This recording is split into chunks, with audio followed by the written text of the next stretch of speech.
In city after city in America, entire neighborhoods were made or unmade by decisions on paper. Lines drawn on maps, rules in manuals, plans signed in desks that never saw the people who would live with the consequences.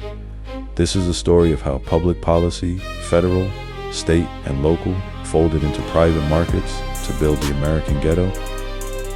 Because they take everything out of the community and put nothing back.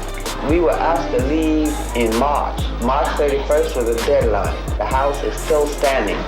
They're boarded up. Programs meant to stabilize housing and expand ownership also carried a racial map. Welcome to how the government made the ghetto. The modern American housing system, mortgages, suburbanization, home ownership as the path to wealth grew during the New Deal and the era immediately afterward. But the architecture of that system carried a racial map. When the Homeowners Loan Corporation and later the Federal Housing Administration stepped in to underwrite mortgages, they created risk maps, red, yellow, blue, green, that categorized neighborhoods, often on the basis of race. Uncle Sam created color-coded maps that told banks where they could give out housing loans. The green sections were a go, whereas the red sections, typically where black people lived. These maps, though created decades ago, still shape opportunity today. Neighborhoods marked as hazardous struggle to attract investment and accumulate wealth across generations. The FHA's underwriting guidance explicitly counseled against infiltration of neighborhoods by inharmonious racial groups and recommended racially restrictive covenants as a way to protect lending value. Through these formal and informal channels, the housing market was partitioned along race lines. Government tools that made suburban home ownership possible for millions of white families were withheld from black Americans, concentrating poverty, reducing the ability to accumulate home equity, and creating spatial segregation across generations.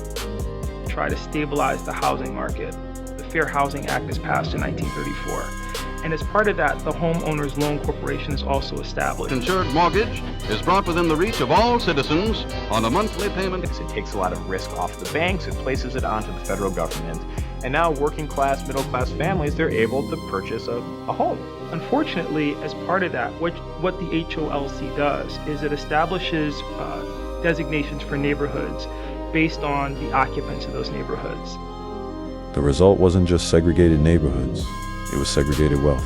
From the 1940s through the 1970s, city and federal officials pursued urban renewal projects, often described as clearing slums, creating highways, or redeveloping downtowns. But in practice, they disproportionately targeted majority black neighborhoods.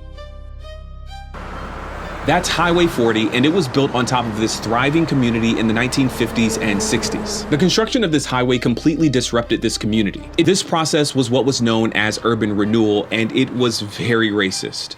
It was something called urban renewal. In Philadelphia, 50,000 people, mostly black, have been moved, uprooted, and displaced. Families and friends broken up. Thought urban renewal meant the tearing down of slums. So she painted and scrubbed, swept and repaired their neighborhood. For this, they received the Clean Block Award from the city, and then the University Expansion Program swept them away. The physical demolition stripped capital and community, leaving behind empty lots, broken social networks, and neighborhoods that never recovered. Perhaps nothing embodied the literal cutting up of black neighborhoods like the interstate highway system. Routes were often routed through the least politically powerful areas, frequently redlined. Black neighborhoods uprooting homes and commerce. Once neighborhoods were graded or bisected, bankers and appraisers treated them as high risk. Credit dried up, investment fled, tax bases shrank, the physical and economic decline fed stereotypes about criminality and pathology, which then justified further divestment. Behind every redlined block, every bulldozed street, every federal policy, there were human lives.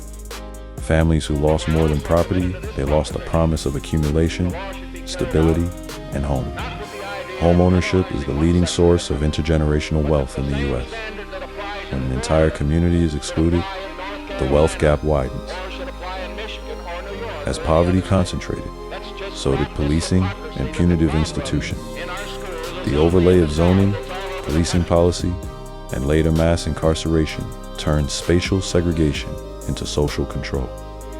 Ghetto isn't just a place of poverty, it becomes a place of policing.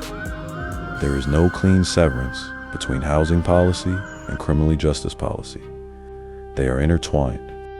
In one block, you see the sweep of policy, redlining maps, no loans, highways slicing the square, business corridors gone, tax base gone, youth prospects changed. Yet you also see community institutions that survived the church, the barbershop, the corner store. In recent years, governments and communities have begun to recognize the damage, from federal studies to pilot programs that seek to reconnect communities cut by highways, to invest in affordable housing, to prioritize local business corridors. Repair is possible, but it requires undoing decades of built-in advantage and built-in exclusion. Remedies include reparative housing policies, equitable transit projects, anti-displacement protections, and investments in education and health. But these collide with market forces and political resistance. The question: can we move from intention to impact?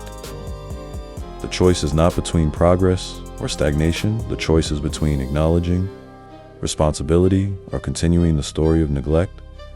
The story of the ghetto is not only a story of harm, it's a story of agency, resistance, and transformation. The future depends on choices we make now: where to invest, how to design our cities, who gets a seat at the table. If segregation was engineered, then integrated, thriving communities can be too. The ghetto was not an accident of culture or of poverty alone.